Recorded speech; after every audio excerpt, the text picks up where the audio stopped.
It's already on. You got it. All right, thank you. There's all this writing and I can't see.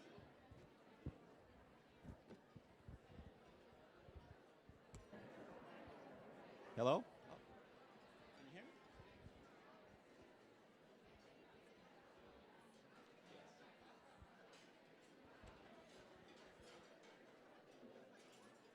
Does everybody have their food? Hello? Actually, I should say yes and. No.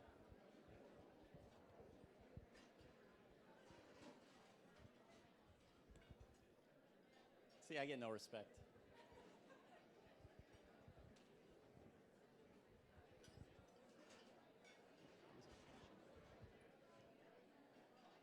So, good afternoon, everybody. If you don't have your food yet, it's on the way. But we don't want to hold up from you all getting to hear our speaker today. My name is Ed Kasich, and I want to thank you all for being here. It's a privilege and honor for me to be here and see so many folks here today. And hopefully you've had a good morning. It's the first time you've been able to sit down and relax, right? If you would find your globes that are on the table, and we want to thank Disney very much for that.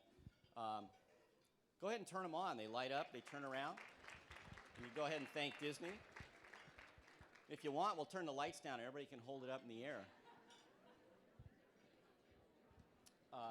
Before I introduce our speaker, I do have to say a couple of things. I want to thank the Funders Roundtable members.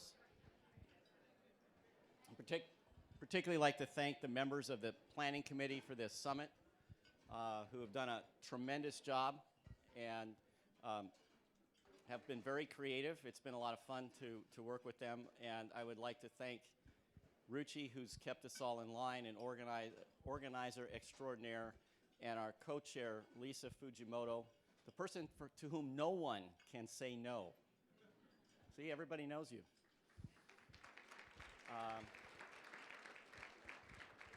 And Christina Altmeyer, who I saw a minute ago somewhere, who's chair of the Funders Roundtable this time. Thanks for letting us kind of run amok, Christina. So it's my pleasure and privilege to introduce our speaker today, and we're very lucky to have her.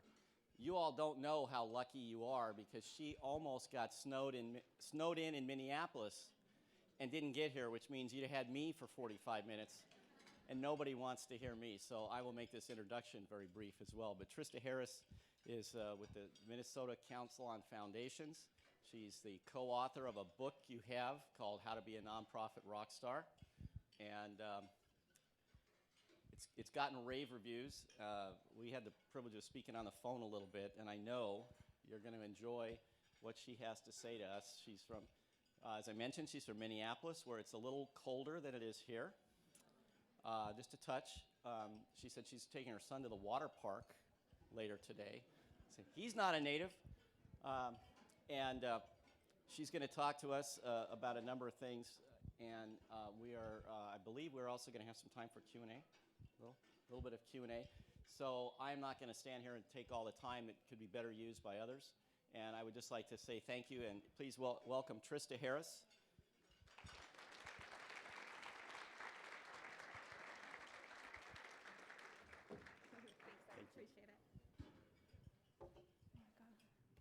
Well, hello, everybody. I am so happy to be here, not just because it's 10 degrees in warm and sunny Minnesota right now. My son, when we got out of the cab last night, was so excited because his skin didn't hurt when he was outside. And all of you non-appreciative weather folks were outside wearing coats and hats, and I saw a young woman with earmuffs. You so don't appreciate how nice you have it here. So I'm not just happy to be here because it's warm. I also love to spend time with people that make the world a better place as part of their day-to-day work. And I realize that it is a rare honor and privilege to be able to work in the social sector. And there are frustrations of doing this sort of work, but I talk to friends that make widgets for a living and realize that we have it pretty good in that way as well. So one of the passions that I've brought to the Minnesota Council of Foundations, which is the organization that I work for, is philanthropic futurism and trying to understand what is coming next for both the field of foundations and what's coming next for nonprofit organizations. And my frustration and the reason why I've gone down this path of philanthropic futurism is that often foundations spend a lot of their time looking backwards. So you look at a grant application that's 3 months old or 6 months old. You look at census data that's 5 or 6 years old possibly to make a decision about what you're going to do next year. And it makes it very difficult to understand what's coming next in the field and addressing what's coming next as an organization. And so I really feel like the future can be an opportunity if we understand what's coming next, and those things that sometimes feel like problems, demographic shifts, climate change, all of these big changes that we have on the horizon can be wonderful opportunities if we prepare for them before they physically land on our doorstep. So it feels sometimes difficult. The world is changing very, very quickly, but I think there's some very easy ways to prepare for what's coming next, and that's what I'm here to help you do today. Let's see if I can make my remote work. So education disparities, climate instability, affordable housing, these are all issues that many of you are grappling with each day. And there's a very simple practice that you can use that will help you understand how to both predict and shape the future. Our communities are depending on us to figure this out. The work that you do are things that government hasn't been able to figure out. It's things that the business sector hasn't been able to address. And so we get to fix it with our very small budgets and very small staff. And so I think it's even more important for us to be future-wise because there are big things that the community needs us to be able to address. So for some of the baby boomers in the room, they may remember the 1960s as a time where we were very hopeful about the future. We had the space program, we had modernist design, even the TV show The Jetsons. I thought by now I would have a robot around my house cleaning things up. I feel like the Roomba is a very, very sad substitute for what I thought was going to happen. But since that time, we've gotten much more negative about the future. So if you think about movies like The Terminator, Hunger Games, or WALL-E, even in WALL-E, which is for kids, we all had to leave the planet because it was covered in garbage. So I feel like we don't have a really positive view about what the future can bring. I think that we also treat the future as something that it happens to us rather than something that we're actively creating by the decisions that we make. And we've started to believe that we can't possibly understand what the future brings. And I think that is complete and utter nonsense. I think that the future is very clear if you start to understand what the signs look like. I think one of the reasons why we feel so insecure about the future is because the big drop that we had in 2008, and that's one of the reasons why these convenings have started to happen, it felt very unexpected for many of us. And so the feeling became, gosh, if we didn't see that coming, what could we see coming? I just feel like if we can start to both prepare for what the future is bringing us, there's very clear things like demographic shifts. We're always surprised that baby boomers are continuing to get older. There weren't enough kindergarten spaces. There weren't enough elementary schools. Then there weren't enough spots in college, and then there weren't enough jobs, and now there's not going to be enough retirement homes. It's the same group of people. They continue to exist. We have to continue to prepare for what they're going to need next. So I found that for people that work to make the community a better place, we have to be future-wise, and it's much easier than you think. So there's 3 simple steps that I've developed to help you get there. And first, a little bit of background. So Minnesota is, yes, terribly cold right now, and we have probably about 1.5 feet of snow that my husband is happily shoveling. But in the summer, it's fantastic, and you should visit. So as a kid, I had this serious independent streak, and I loved to ride my bike, and we lived in a neighborhood that had very, very busy intersections. And so it was before kids used to wear helmets. They didn't have helmets and all those other safety things. So it made my mom really nervous that I was out on this bicycle. And so she drilled into me, stop, look, and go before I could cross an intersection. And those are the exact same steps that you need to take to be future-wise. So the first step is stop. And stop is about stop living the problem. I know that many of you have sat in the exact same sort of meetings that I sit in where we talk about there's this many homeless kids and here's how big the problem is and here's how big these gaps are and here's how expensive it would be to fix. While knowing the scope of the problem that you're working on is helpful, it for sure can't be the end of the conversation. And I think too often in the social sector, we spend most of our time focused on kind of wallowing in the problem and loving the problem. And I think we have to stop doing that so that we can move to this next place. Often the solution is to skip the problem altogether. So for many years, foundations worried about the both telecommunications and power infrastructure for sub-Saharan Africa, which is a very, very expensive problem to get to the bottom of. So who's going to pay for that sort of system? What is the upkeep going to look like? It's very frustrating, and Foundation spent a lot of time and energy trying to understand the scope of that problem. That problem was completely skipped through the mobile telephone network.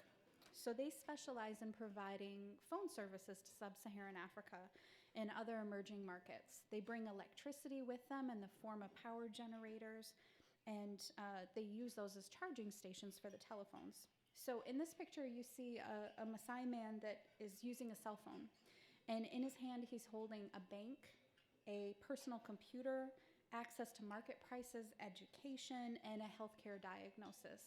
He has more power in his hands right now than Bill Clinton did when he was president.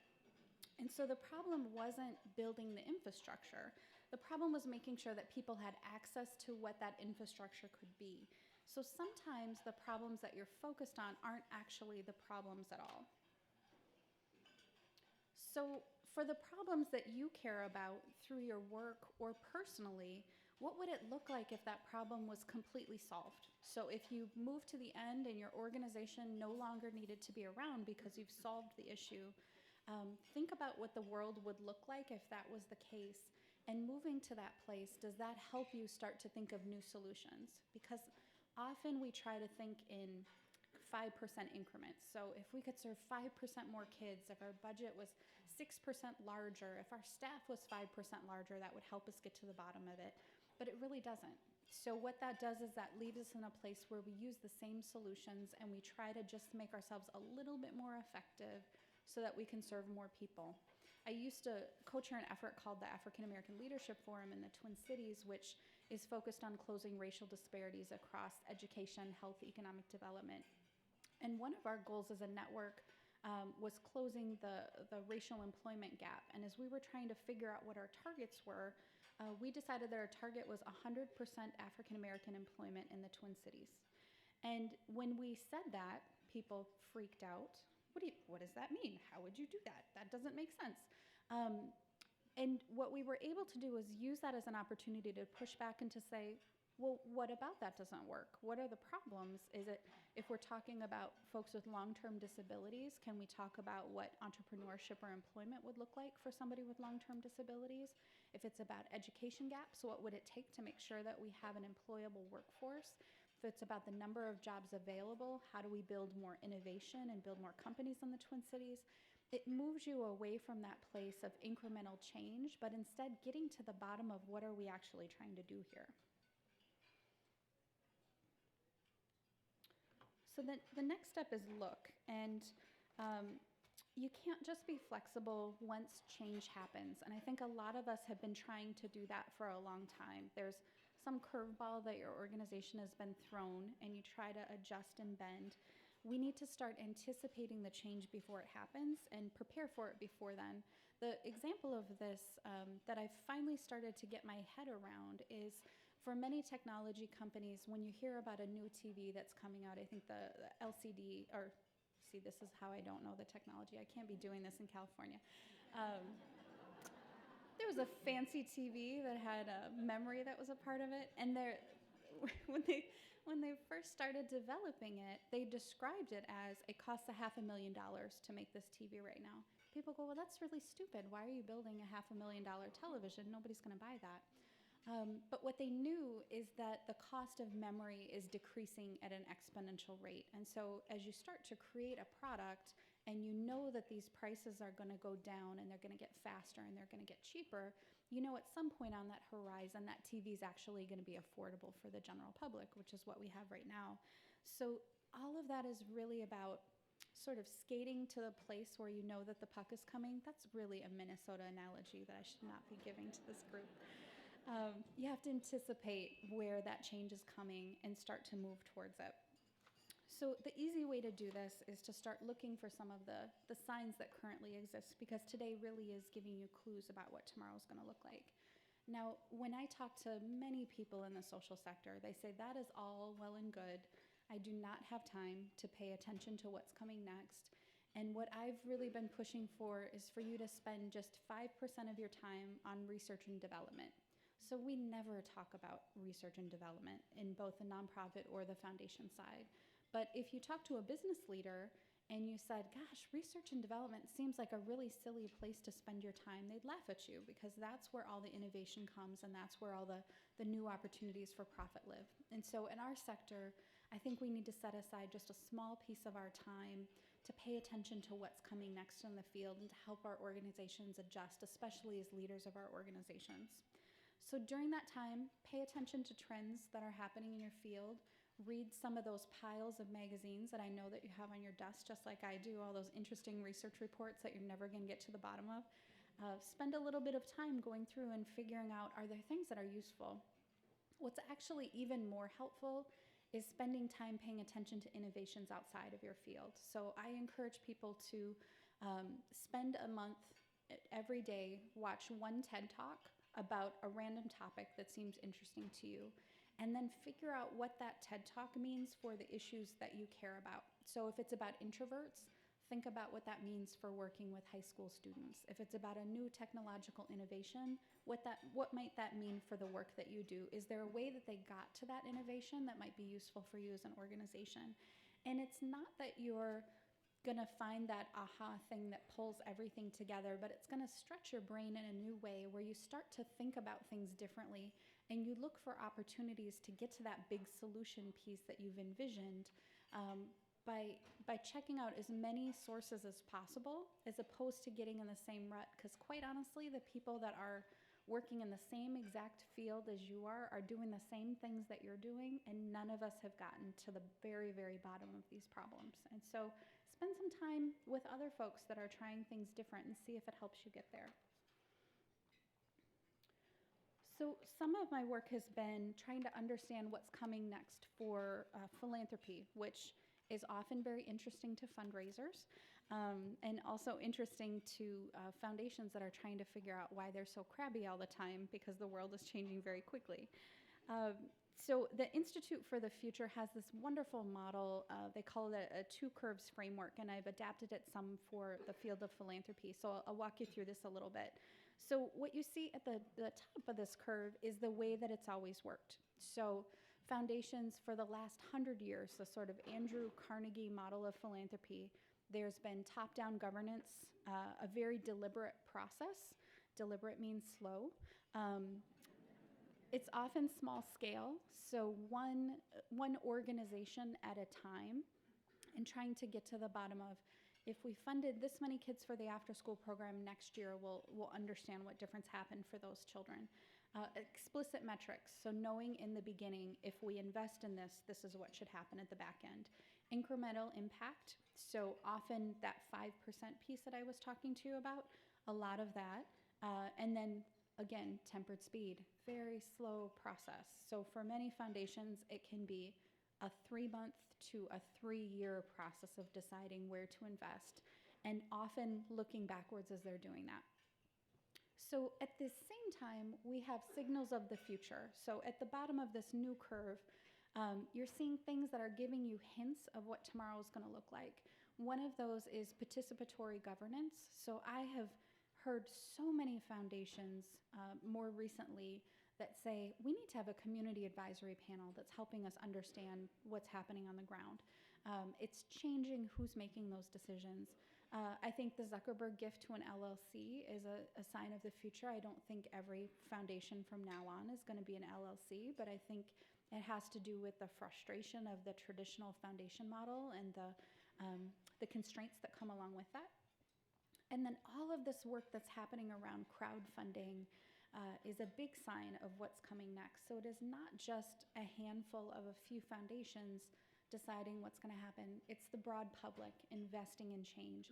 There's also something called Give Directly, which is an organization that lets you text a gift directly to a person in a third world country, and that person receives the gift on their cell phone immediately. So there's this expectation of immediate speed that can happen sometimes as well.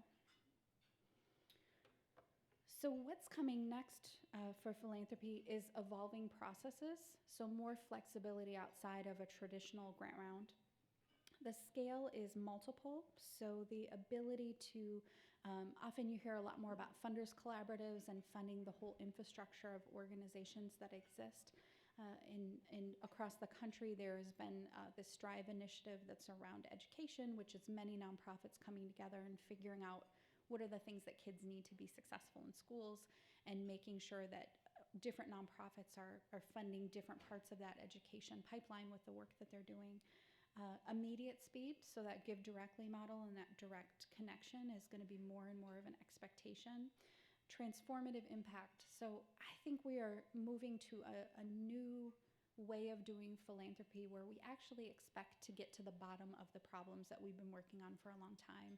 And we're going to stop being comfortable with sort of alleviating the problems that happen in the community, but start to ask much harder questions about why those conditions exist and how do we address those conditions.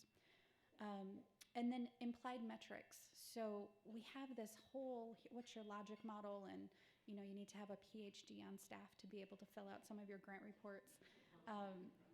As foundations are starting to invest in more big bets, who knows what it's going to look like? If you invest here, you don't know what it's going to look like on the back end. One of the examples that I really like is a foundation that's been funding leadership.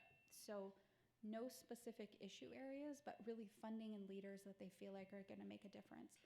They have no idea what that's going to look like, but the community is a different place as a result of those investments, and you can't fit it neatly on a logic model, but they have really created a place where we expect to have leaders in the social sector that are making a big difference. The other piece that I really love about this model, often when we talk about the future, people get nervous because they say, now we have to do a whole new way of everything. That is not the case. So you keep what works. So for foundations, donor intent is something that's going to stick around. Deep relationships and community is critical, and skilled staff that understand how to do this work. So the problem that we're living in right now is that these two curves are running right into each other. So we have the pressure of what's new, and often foundations feel this as sort of, hey, that foundation over there did something really cool and I'm jealous and I wish that I was doing that sort of thing. And then you still have the structure that exists from this first curve of philanthropy. So you're trying to do transformative work within a structure of the last 100 years of philanthropy, which is why it's such a frustrating time both for foundations and nonprofits as we're trying to get to the bottom of this. The other thing that I think is really interesting about the second curve of philanthropy, the first one was a 100-year curve. The second curve is a 10-year curve. And that is why none of us can get to the bottom of our emails and we're exhausted. Because this change is happening really quickly and it's happening at an exponential pace. Part of that is driven by technology, and technology keeps on moving at an exponential pace, even though humans were not built for exponential change, but it's happening. So as we move to an area of more big data, the IRS very soon, they've been promising, but at some point it's actually going to happen, are going to make 990s fully searchable. And then we'll have a ton of information about what's happening both in the nonprofit sector and philanthropic sector. And there'll be a new expectation of transparency for the entire field that's going to come whether people are prepared for it or not. It's going to happen. So as we have this push of what's coming next, we have to make sure as people that work within these institutions that we're paying attention to what these trends are so that we can prepare our organizations. The last step is go, and go is about trying things out and really getting to the bottom of what this might mean for your organizations. So before I talk a little bit about the go section, what I'd love for you to be able to do is to talk with 2 or 3 people, depending on how your table breaks out, about some of the signals of the future or this pressure that you're starting to feel within your organization. I'll go back so that you can see what some of these look like. But where are the places that you're starting to see a change or a new trend or a new signal that you think is going to impact you and your organization? So I'll give you about 5 to 10 minutes depending on how the conversation goes, but talk to the person next to you or in groups of 3. Go for it.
All right, everybody. If you can hear me, clap once.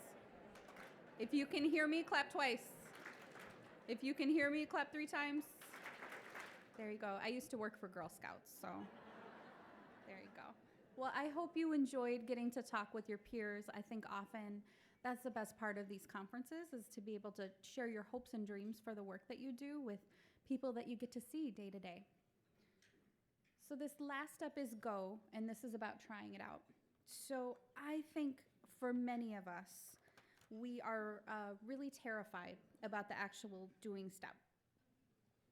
And this is one of my favorite quotes about the future. Enlightened experimentation leads to innovation. So what this really means is fail faster and succeed sooner. So I know you guys are in California, where people talk a lot about the sort of lean model of startup and that sort of thing. That has not creeped into our sector for a lot of reasons, but I think a lot of it has to do with us being terrified to fail. So we have the public trust behind us. We have foundations that we have to respond to. We have donors that have been supporting our work, and we have the people that we're serving in the community, and we don't want to mess up. So what that often means is that we're not trying hard enough to push along the edges because we're terrified about failure. So what we really need to do is learn how to implement new ideas and new ways of thinking, often the pieces that you learned in this last look step, figuring out what that means for your organization. Are there places where you can try a new model and test it out for a little bit? And it doesn't have to be a permanent change, but can just be a trial. How do you build organizations where innovation becomes a part of the DNA and people aren't nervous about the failure piece?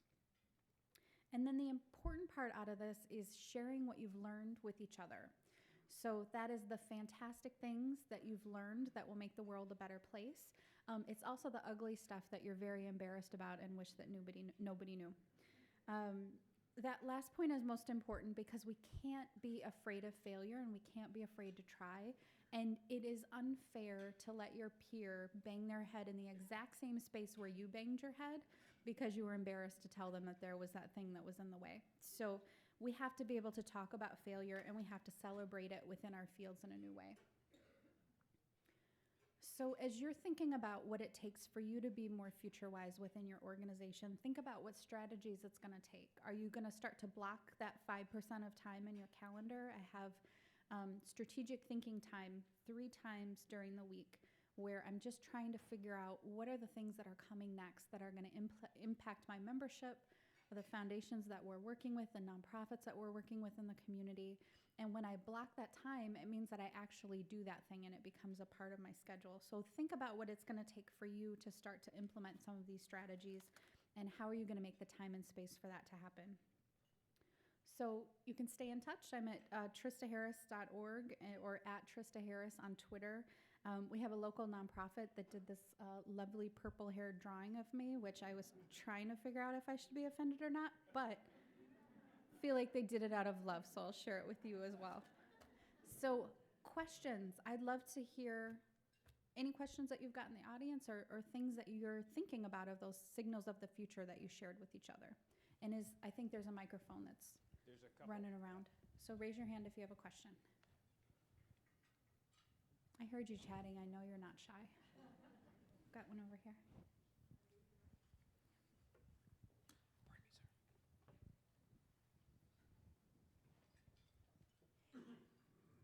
Thank you for your presentation. I am seeing more and more a conversation about equity. Mm-hmm. And, part a sincere interest in going deeper, like you were saying. That is not just about developing technology and services, but it's also about opportunities for everybody and opportunities for utilization. And it's not just about equal for everybody, but emphasis in places where inequity is dramatic. And this is nationally. So I think part is the sincere interest, and part comes out of either curiosity or the financial consequences of not thinking this. Mm-hmm. Because you are seeing, for example, hospitals where those outcomes are not going to be achieved. period. Yep. Because technology is not going to solve issues of inequity. Yep. So if that is so, how do we do it? So there is authentic curiosity to say, well, then how do we do it? So this whole metrics that can be a little bit loose, but that takes people into an investment in leadership, an investment in creativity. I'm seeing that more. I'm seeing more interest in the importance of relationships. And I think that the other incentive might be financial in terms of, if you get more readmissions, then, you get penalized. So there are some other incentives, but I wouldn't say that those are the only ones. I think there is sincere interest to stop failing in areas where we are not learning more. Yep. So it's like a chronic failing because it's a traditional model that doesn't work, that is creating more inequity and more poverty, and we don't want to be there. Yep.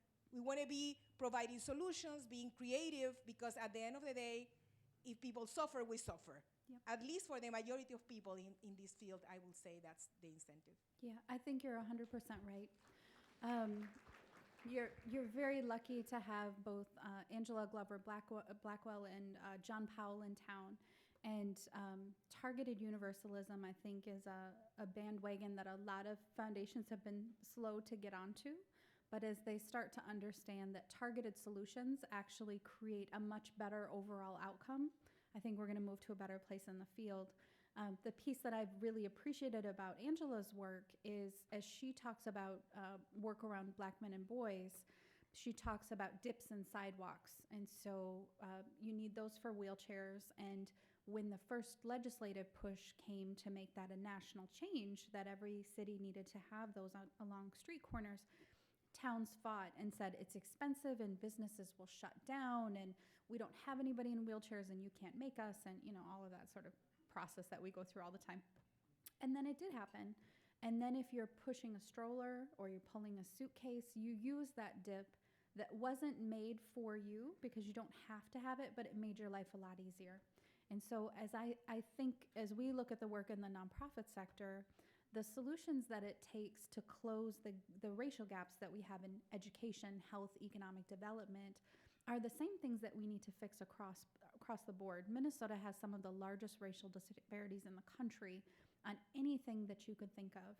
And as I've talked to funders about why this is happening, one of the reasons I think is because foundations have been funding the status quo for a very long time, which means that they are putting more dollars into an unequal system, which exacerbates those inequalities that exist. And because Minnesota has a very strong philanthropic sector, means that we put a lot of dollars into a system that doesn't work. And Minnesota's education system does not work for white kids either. We have some of the best outcomes for white students in the country, but we're not competing globally. And so as we move to a global workforce, we have to adjust how these systems work so that we can all do better. So I think you're right on point that as we talk about these trends of the future, getting on top of these equity issues and understanding that equity is a superior growth model is the only way that we can move forward as a society. Other questions from the audience or signals of the future that you talked about? Got one right over here. So we've talked about failing fast, and a lot of us in the nonprofit world have programs that we've put forward, and some of them succeed, and some of them don't. Mm-hmm. But the fuel that the nonprofits run on are the charitable donations, oftentimes, of the very wonderful family foundations and generous donors in our community. So the comments that we're afraid to fail come from the fact that we're pushing the edge, and when it doesn't succeed, I'd like to know your experience in how does the other side look at those failures? Yeah, I started my career as a fundraiser, and I hated those questions about, what do you wish you did different? Nothing, everything was perfect, please fund us again. So we've gotten into this place as a sector where we can't talk about those challenges because we don't have strong enough relationships with foundations to be able to say, here's the changes that need to happen. I think that's one of my roles and other regional association roles around the country is to have those harder conversations with foundations about really deeply investing in what works in organizations rather than what's the new shiny thing that you'd like everybody to sort of move towards. And then talking about failure in a new way. The other piece that I think we often don't talk enough about is that the real fuel for nonprofits is individual donors. They are a much larger share of the dollars and are much more flexible when it comes to general operating support and giving the room for organizations to try new things. So I think the idea of testing and doing small pilots within your organization, it doesn't mean let's throw out everything that's worked perfectly over time and try this brand new thing. It means let's find little spaces where we can try out innovation and then talk about what works and talk about what doesn't work. So you're 100% right. There needs to be a better conversation in the philanthropic sector about having capability and flexibility for organizations to be able to fail. When I was at a social justice foundation before I was in this role, we had probably 2 or 3 organizations per year that completely shut down. And I had been at a traditional community foundation before, and I would be in huge trouble if 3 of my organizations shut down. But at an organization that had patience and tolerance for innovation and failure, what we learned from those 3 organizations is all the people that they organized continue to organize and connect with other organizations. Sometimes they shut down because they solved the problem they were working on. Sometimes they were too early and they'll close down, and in 5 years from now they'll start up again. But it wasn't something that we were worried about or tried to compensate with in our grant making to make sure that that didn't happen. So I think we need to see more of that in the field. I think I saw a question in the back. Yes, I'd like to piggyback on what this gentleman said about failure. And my question to you is, what about the organizations that are successful, that are cost effective and doing a good job, but they're not being heard by the policymakers, and they're not given the opportunity sometimes to be heard by the funders? Yeah. Because I know there's some of these organizations here in Orange County that are very effective. And what concerns me is some of the policymakers and bureaucrats, they're making decisions. They're not on the trenches. They're not seeing the direct impact of their decision, which in the long run can have a negative impact. And I'd just love to hear your feedback on this, and this is a wonderful event. Yeah. I'd love to see more nonprofits and more foundations develop stronger relationships with elected officials. I just became a registered lobbyist when I took over this role and was terrified. I've been saying all these terrible things about lobbyists for so long, and now I have to be one. And our public policy director said, you're just talking to elected officials about what's happening in the foundation sector. And sitting down with elected officials, most of them don't know what foundations are or that they're different from nonprofits in any way. Most think that foundations can replace any government cuts that happen immediately, and that they probably should be doing that. And my favorite new thing that I've heard from an elected official is they think that our state legislature should decide who all the board members are for both foundations and nonprofits. I was like, oh, you would do a terrible job at that. Thank you for suggesting. So spending time with elected officials helps them to understand the great work that's happening on the ground and helps them to make better public policy. So many of them have no idea which nonprofits are doing great work. Too many nonprofits and foundations are worried about the restrictions around lobbying, but there aren't restrictions on education. So as long as you're not pushing for a specific public policy proposal, it's important that we're spending time with elected officials. So I think both nonprofit and foundation boards need to have a clear understanding of where that line is and make sure that our sector is having a voice at the Capitol, just like every other sector in our states is. I saw one up here. Yep.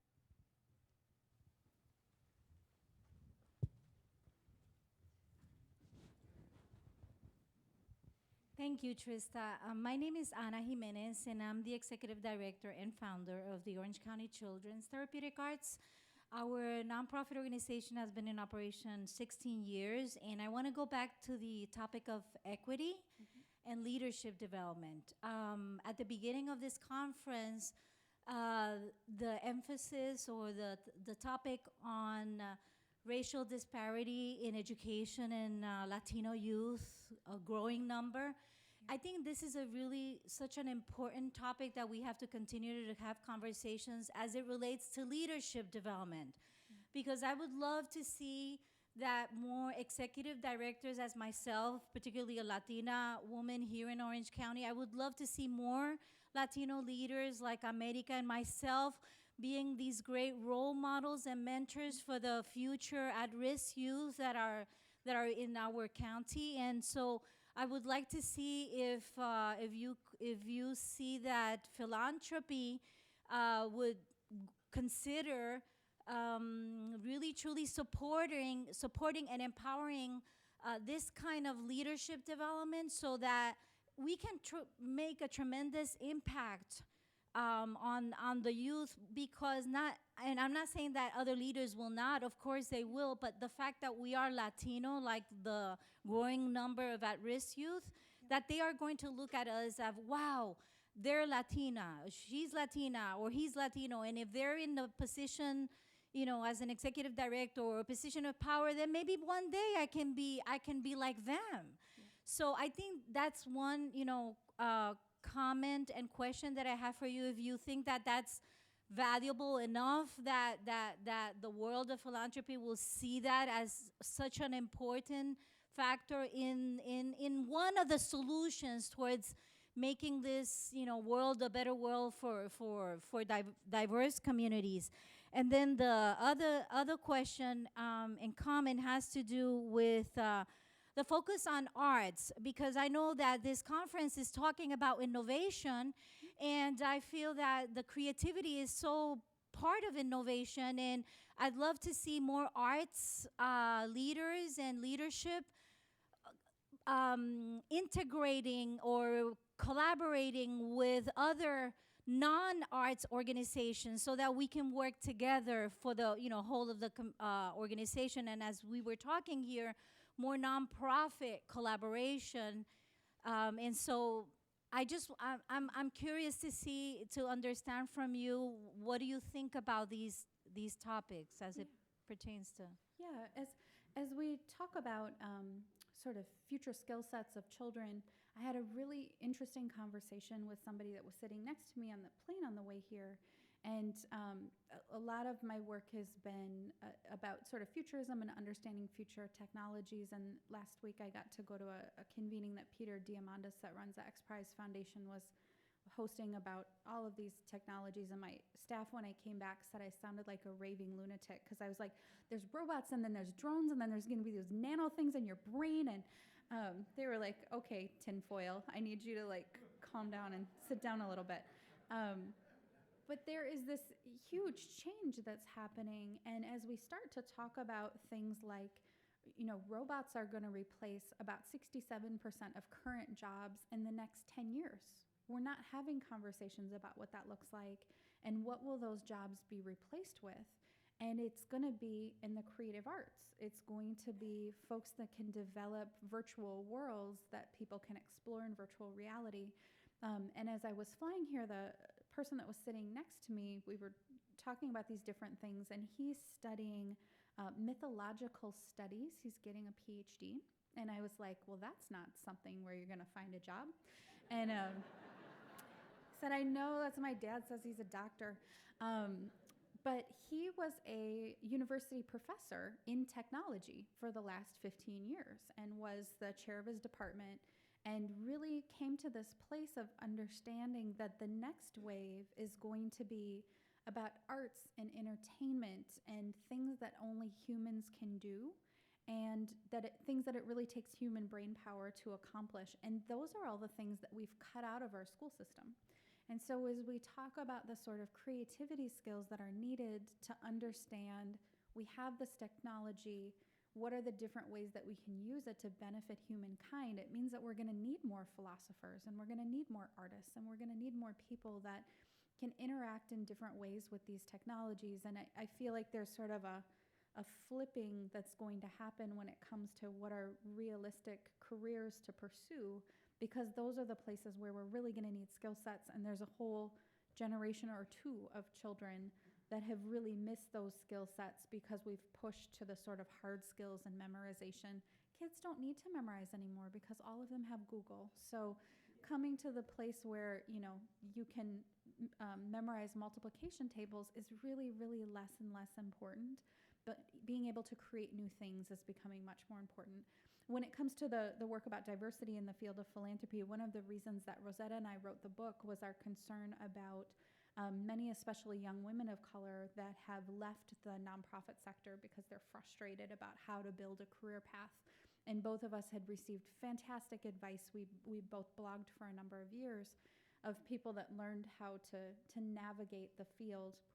I think the diversity of perspective around leadership tables is critical, and it ensures that you get the best possible decision. So one of the things that we've done at the Minnesota Council on Foundations is built something called the Ron McKinley Philanthropy Fellowship, which takes people of color that have usually had a great career in another sector, but they want to move to the philanthropic sector. And they are placed in a 3-year position as a program officer, and over the course of time get professional development to learn about the hard skills of philanthropy, but also have a career coach that sort of works with them about soft skills and the impact that they want to have.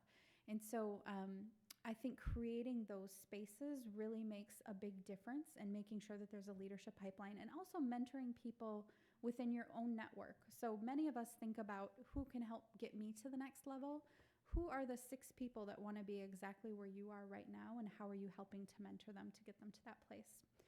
So thank you so much for inviting me out. It was wonderful to meet you.